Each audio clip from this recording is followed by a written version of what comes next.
When the day is dark and trouble's growing and the pain of the world is all that's showing, we've got to dig deep to get out of the trap and finding ourselves an Indian rap.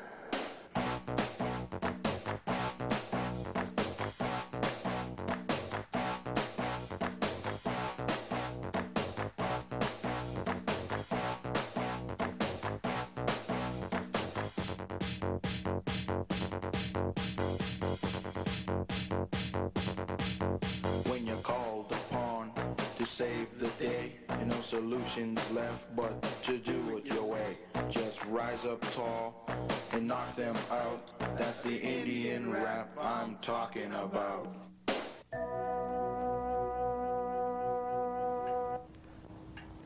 Hello, I'm Ted Nolan. Long ago I dreamed of success for all Indians. Today I rap to a different beat.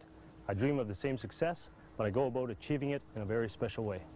I believe we may never do anything more vital for our future than to learn to love the traditions in our past. There's a secret people in a secret land, spiritual talent and skill with their hands. A history of peace is on what they stand. They're the Walpole Island Indian Band. There are three reasons why I'm campaigning to preserve our past: to help each of us on an individual level, to help society in which we are part of, and perhaps most importantly, to help the entire world.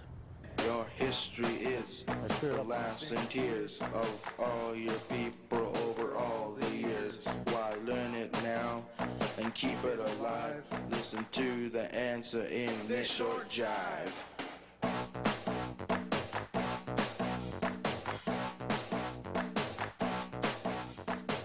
You are Indian, I am Indian. If we are proud, we convey it in everything we do.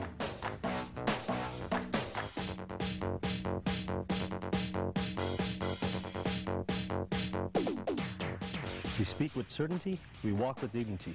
The aura about us instills a sense of wonder in those we meet.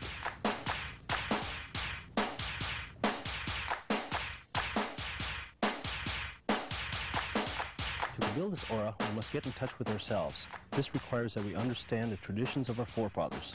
The arts and crafts of their times are the real foundation on which we today build our lives. To understand these traditions, you only need to dig deep into your history until you find something that sparks your interest.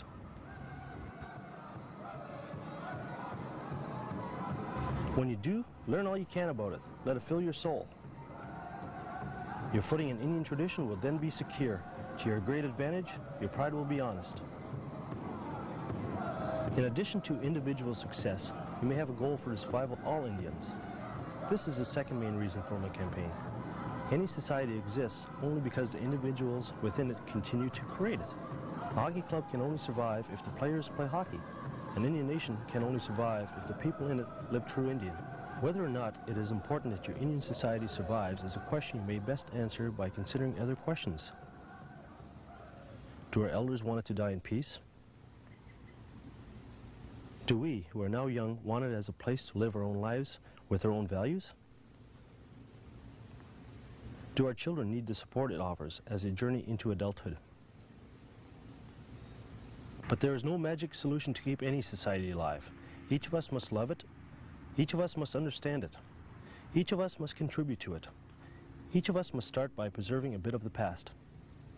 Perhaps the biggest reason for preservation of Indian life is a global one. We all share this earth. Though we don't always agree, we're all humans, and this gives us a certain compassion for each other. Yet there is a serious threat to the earth. Environmental pollution is now feared more than nuclear war. It appears to become clear that the blame for this condition does not rest with the Indian. It also appears the solution might. Indian people have always been people of nature. Throughout history, we have been sustained by it. Our love of nature has been criticized as backwards. We were told we were slowing down economic development. But now our philosophy is gaining acceptance. Today our lands are recognized as some of the best preserved in the entire world. Our relationship with Mother Earth is being studied as a model to reverse the world's environmental crisis. If this reverse is successful, it will be in part because of Indian values, Indian tradition, and Indian people.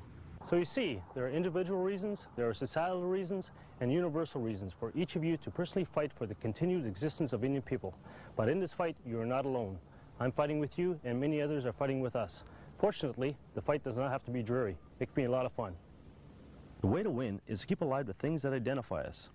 Things like dancing, singing, storytelling, and basket making. All our history is contained in these arts and crafts. Rosie Armitinger was born in 1903 and raised by her grandmother from the age of 2. She first learned the beautiful art of black ash basket making when she was 7 years old. Unable to attend school, Rosie has never learned to read. Instead, her childhood years were spent making baskets, filling them with eggs and walking to a nearby town such as Wallaceburg. There she would sell both the baskets and the eggs.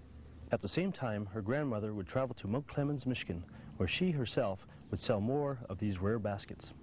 Today, Rosie is one of very few who fully understand the craft. Each basket keeps her childhood and her grandmother alive in her heart. One fear is that when she is gone, this craft may be lost, and with it many years of Indian memory and tradition. To prevent this, here now she passes her skills on to you.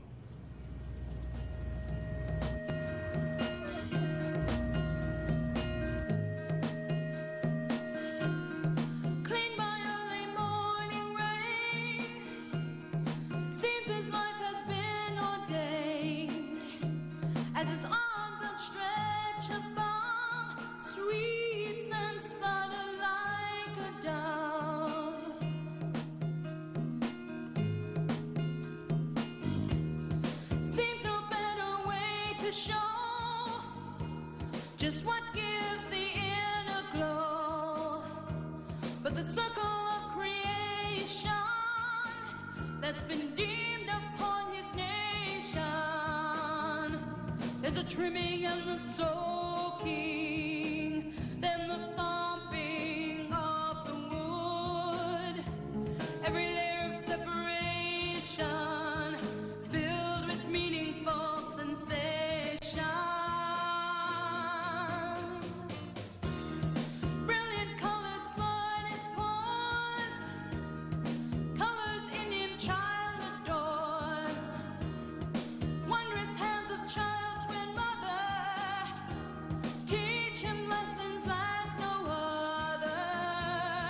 Lovingly her eyes caress bright strips of wood she does possess, made into circles as in life. Baskets tell of joy and of strife. Eyes that twinkle bright and clear made these baskets very dear. These were made by my grandmother, and she made them like no other.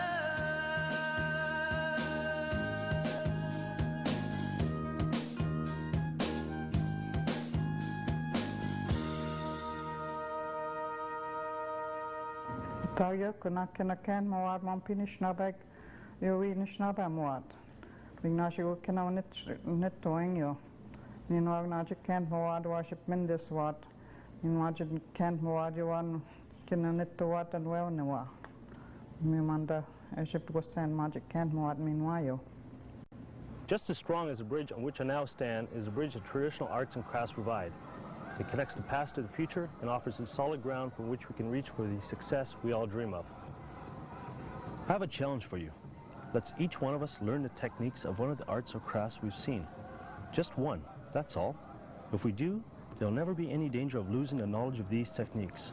We'll never forget our past, and we'll never lose sight of who we are. We will be a happy people, and we'll always have the mysterious but exciting Indian rap. This is the story and it's Indian truth. The future of our people lies in our youth. The way to guarantee it is to preserve our past through the understanding of our arts and crafts. We pull no punches, as the saying goes. If we don't start now, it's gonna show by a lack of pride and dark tomorrow, and the pleasure being Indian replaced by sorrow. So we challenge you to learn a trick that symbolizes our history and makes it sick. Around for the future as a guiding map. That's what I mean by the Indian rap. Kick it out, learn it now, practice hard, keep alive. The Indian rap, the Indian rap, the Indian rap, the Indian rap.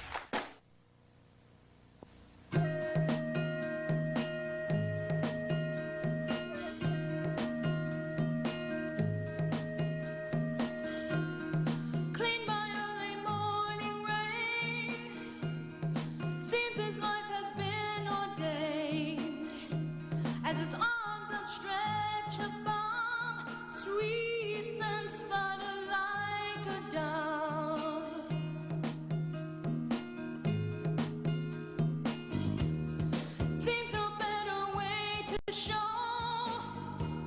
just what gives the inner glow. But the circle of creation that's been deemed upon his nation is a trimming and a soaking.